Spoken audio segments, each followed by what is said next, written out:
Colours ಕನ್ನಡದಲ್ಲಿ ಪ್ರಸಾರವಾಗುತ್ತಿರುವ ಭಾಗ್ಯಲಕ್ಷ್ಮಿ ಧಾರಾವಾಹಿ ಇದೀಗ ಹೊಸ ದಿಕ್ಕಿನತ್ತ ಸಾಗ್ತಾ ಇದೆ. ವೀಕ್ಷಕರನ್ನ ಹಿಡಿದಿಟ್ಟುಕೊಳ್ಳಲು ಧಾರಾವಾಹಿಯಲ್ಲಿ ಟ್ವಿಸ್ಟ್ ಮೇಲೆ ಟ್ವಿಸ್ಟ್ಗಳನ್ನು ಕೊಡಲಾಗ್ತಿದೆ. ಇನ್ನೇನು ಕೆಲವೇ ದಿನಗಳಲ್ಲಿ ಧಾರಾವಾಹಿ ಹೊಸ ತಿರುವನ್ನ ಪಡೆದುಕೊಳ್ಳಲಿದ್ದು ಭಾಗ್ಯಳ ಹೊಸ ಪಯಣ ಶುರುವಾಗಲಿದೆ.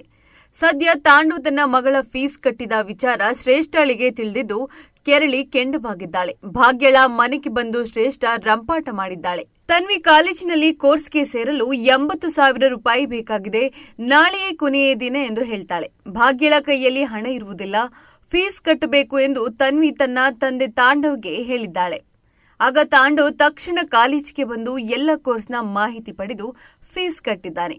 ಇದಾದ ಬಳಿಕ ತಾಂಡವ್, ನಿನಗೆ ಯಾವತ್ತು ಏನ್ ಹೆಲ್ಪ್ ಬೇಕಿದ್ರೂ ನಿನ್ನ ಪಪ್ಪನ ಕೇಳಬೇಕು, ನಾನು ಯಾವತ್ತು ನಿನ್ನ ಜೊತೆ ಇರ್ತೇನೆ ಎಂದು ತನ್ವಿಗೆ ಮೆಸೇಜ್ ಮಾಡ್ತಾನೆ.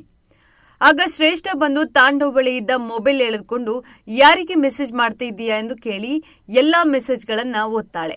ವಿಷಯ ತಿಳಿದ ಶ್ರೇಷ್ಠಗೆ ಕೋಪ ನೆತ್ತಿಗೇರುತ್ತೆ. ಮಾತಿಗೆ ಮಾತು ಬೆಳೆದು ಜಗಳ ನಡೆಯುತ್ತೆ. ತನ್ವಿ ನನ್ನ ಮಗಳು, ಅವಳ ಫ್ಯೂಚರ್ನಲ್ಲಿ ನನ್ನದು ಪಾಲಿದೆ.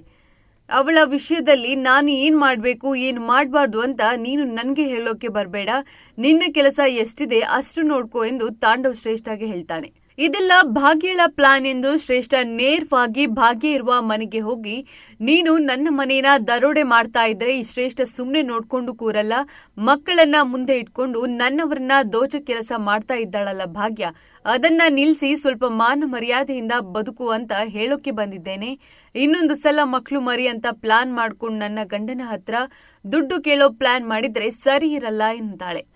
ಶ್ರೇಷ್ಠಳ ಮಾತು ಕೇಳುವಷ್ಟು ಕೇಳಿದ ಭಾಗ್ಯ ತಾಳ್ಮೆ ಕಳೆದುಕೊಂಡು, ನೀನು ಮರ್ಯಾದೆ ಬಗ್ಗೆ ಮಾತಾಡ್ತಾ ಇದ್ದೀಯಾ, ಇಷ್ಟು ದಿನ ಬೇರೆಯವರ ಸಂಸಾರವನ್ನ ಹಾಳು ಮಾಡಿದವಳು ಈಗ ಇನ್ನೊಬ್ಬರ ಸಂಸಾರದ ಬಗ್ಗೆ ಪಾಠ ಹೇಳಿಕೊಡ್ತಾ ಇದ್ದೀಯಾ, ಕಂಡವರ ಗಂಡನ ಕಿತ್ಕೊಂಡು ಬದುಕುತ್ತಿರುವವಳು ನೀನು ಎಂದು ಹೇಳಿದ್ದಾಳೆ. ಇದಕ್ಕೆ ಶ್ರೇಷ್ಠ, ಹೌದು ನಾನು ಮರ್ಯಾದೆ ಕೆಟ್ಟವಳೆ, ಈಗ ನಿನ್ ಗಂಡ ನನ್ನ ಜೊತೆ ಬಂದಿದ್ದಾಗಿದೆ ಅಲ್ವಾ, ನಿನಗೆ ನನ್ನ ಗಂಡನ ಹತ್ರ ಏನು ಕೆಲಸ ಎಂದು ಕೇಳುತ್ತಾಳೆ. ಗಂಡ ಬಿಟ್ಟು ಹೋದ ಮೇಲೂ ಅವನ ಹತ್ರ ದುಡ್ಡು ಕೇಳೋದು ಮರ್ಯಾದಸ್ಥರ ಕೆಲಸನ ಎಂದು ಕೇಳುತ್ತಾಳೆ. ಶ್ರೇಷ್ಠಳ ಈ ಮಾತಿನಿಂದ ಕೆರಳಿದ ಕುಸುಮ ತಾಂಡವ್ಗೆ ಕರೆ ಮಾಡಿ, ತನ್ವಿ ತಾನೇ ನಿನ್ನ ಹತ್ರ ದುಡ್ಡು ಕೇಳಿದ್ದು, ಭಾಗ್ಯ ಕೇಳಿದ್ಲ, ಈಗ ಈ ಶ್ರೇಷ್ಠನ ಇಲ್ಲಿಗೆ ರಂಪಾಟ ಮಾಡಿಸೋಕೆ ಕರೆಸಿದ್ದೀಯಾ ಎಂದು ಕೇಳಿದ್ದಾರೆ. ಶ್ರೇಷ್ಠ ಅಲ್ಲಿಗೆ ತೆರಳಿರುವ ವಿಷಯ ತಿಳಿದು ಶಾಕ್ ಆದ ತಾಂಡವ್ ನೇರವಾಗಿ ಮನೆಗೆ ಬರ್ತಾನೆ. ತಾಂಡವ್ ಬಂದ ಕೂಡಲೇ ಶ್ರೇಷ್ಠ, ಇವತ್ತು ನಿಮ್ಮ ಮನೆಯವರ ಅಸಲಿ ಮುಖ ತೋರಿಸಲಿಕ್ಕೆ ಬಂದಿದ್ದೇನೆ ತಾಂಡವ್, ಇವರೆಲ್ಲ ನಾಟಕ ಆಡ್ತಾ ಇದ್ದಾರೆ ಕಣೋ ಎಂದು ಹೇಳ್ತಾಳೆ. ಆಗ ತಾಂಡವ್ ಶ್ರೇಷ್ಠಳ ಕೆನ್ನೆಗೆ ಬಾರಿಸುತ್ತಾನೆ.